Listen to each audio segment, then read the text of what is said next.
Ya pemirsa, dalam rangka memeriahkan HUT Bayangkara ke-73 tahun 2019, Polres Aceh Besar didukung pemerintah kabupaten setempat akan menggelar adventure jelajah alam.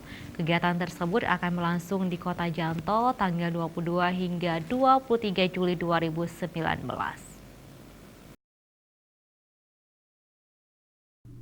Event menggunakan monorail dengan start dan finish di Janto Sport City, Kota Janto ini akan diikuti sekitar 350 peserta lebih, baik dari Kabupaten Aceh Besar, Kota Banda Aceh, bahkan dari luar Provinsi Aceh.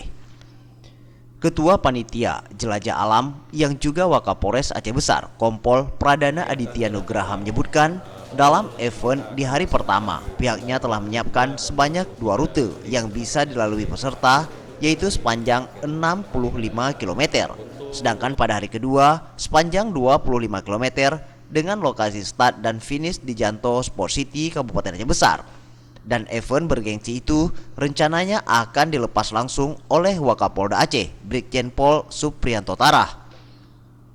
Tingkat kesulitan rute jelajah alam memang kita ada siapkan 2 trek. Jadi ada trek untuk jelajah alam yang biasa, kemudian rekan-rekan yang membutuhkan tantangan lebih.